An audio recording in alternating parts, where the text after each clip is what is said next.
Your live video just made people wonder if your consignment store is in trouble. You know that emotional thank you video after a really big sale and you're thanking everybody for coming? Or that we've been overwhelmed with drop-off backstory that you feel like you need to give before you change a process? Or that last year was really hard but things are looking up, that kind of live video? It might feel like you're being real and you're being vulnerable, or you might just be kind of offloading on live video.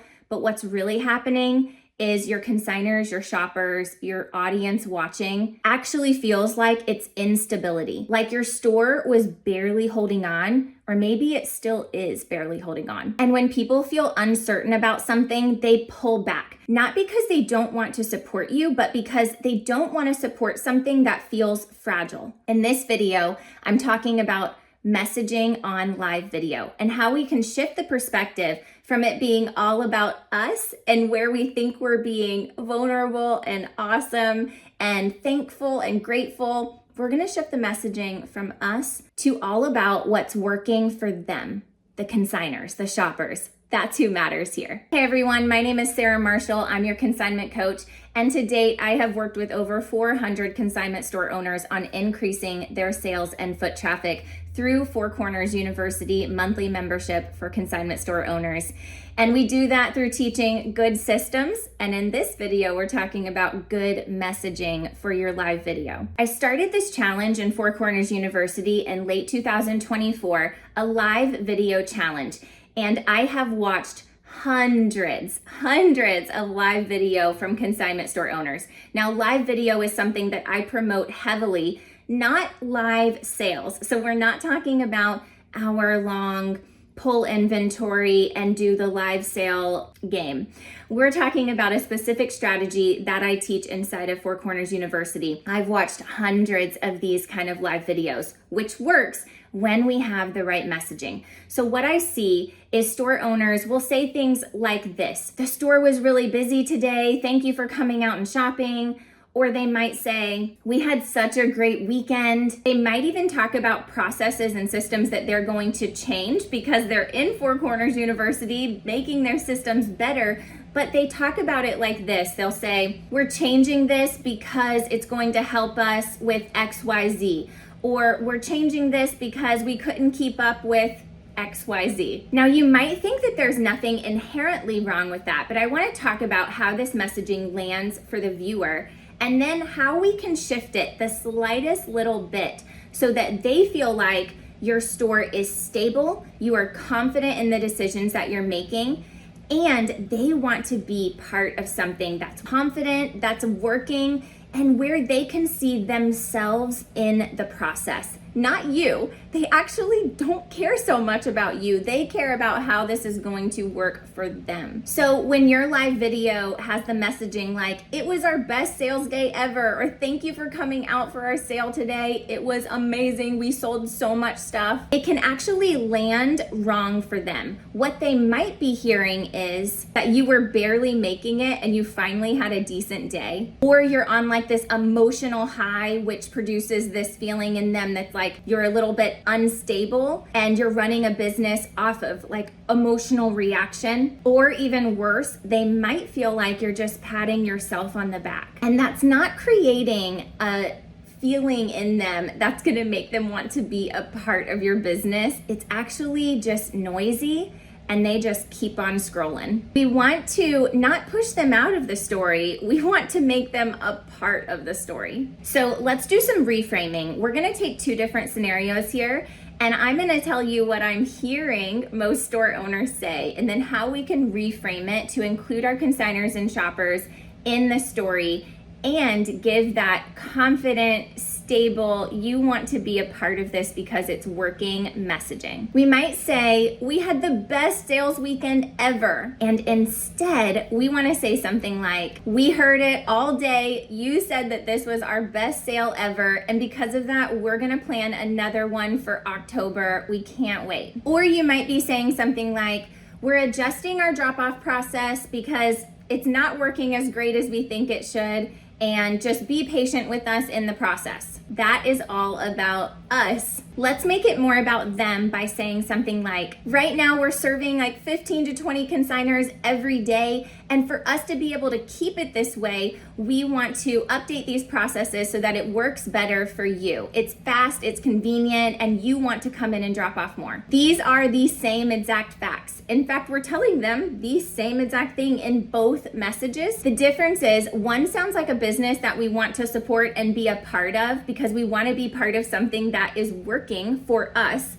And the other sounds like a business that is trying to stay afloat. I am actually going to take this a step further and ask you to please stop saying thank you.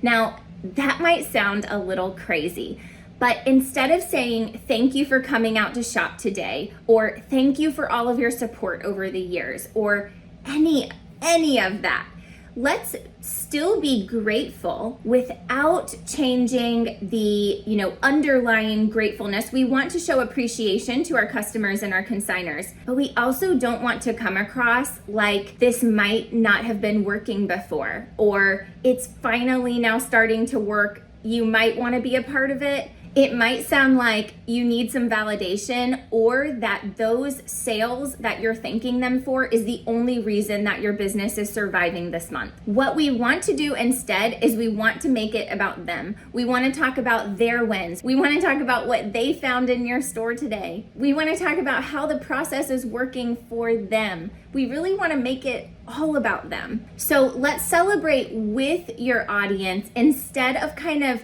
making it them against you and separating the thoughts. Okay, the one about inventory though, this happens a lot because we're a consignment store. So we get inventory coming in our doors all day, every day. Most owners are saying something to me like, I do not need another consignor, Sarah. I just need more shoppers. I have plenty of consignors. And even if that's the case, and even if you're booked out with appointments for weeks, or overwhelmed with inventory, or feel like that's all you do is process inventory, we want our messaging to come across very differently to our consignors and our shoppers. So let's talk about some before and after in this specific scenario. Instead of saying stuff like, please be patient, I'm the only one processing drop-offs right now. Or we're pausing consignments for a little bit because I need to catch up. Or we might be saying, please wait to call the store to book your appointment. I don't have any appointments for like 6 to 8 weeks. Even if those things are true, here's what the consignor or the person watching the video or reading the announcement post, this is how it's actually making them feel. They can feel like you're the reason that my job is harder. You're the reason why I'm so overwhelmed. We don't have great systems to handle your stuff right now. And it doesn't make people feel good. In fact, those consignors are going to pull back and they're going to hesitate in bringing those items in. How many times have your consignors walked in the door and been like, are you accepting today? Here's how we would want to do a drop-off change announcement instead. We would want to say something like, this fall has been huge. Closets are being cleared out. Items are flying off the door. Money is being made. And to keep you getting highest dollar for your items, we're making a few changes to our drop-off system starting Monday. Let me tell you all about it. That makes them feel like this is working. It's working for a lot of other people. Items are selling quickly, money is being made by your consignors, and all of a sudden they see a success story in your announcement. They see their success story. Do you see the difference?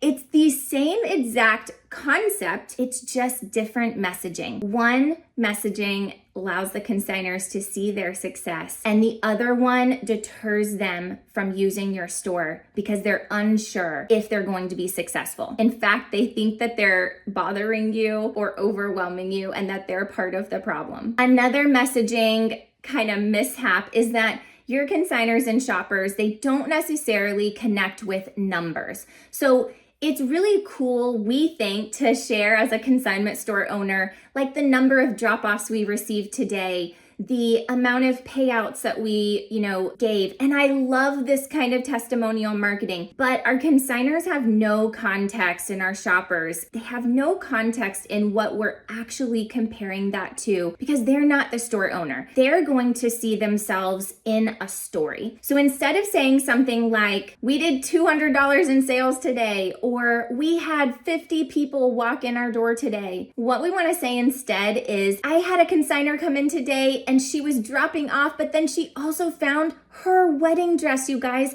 And not only that, a pair of heels to match them. And so this is how we can tell our customers in a way that we had a great sales day, but really we want to share the exact scenario with them. We want to paint the picture and we want them to be able to see themselves in the story that we've just created because they can't relate to us having a great sales day. You could take this a step further with inventory. So instead of saying like, our racks are completely filled with inventory, please come in and shop these racks.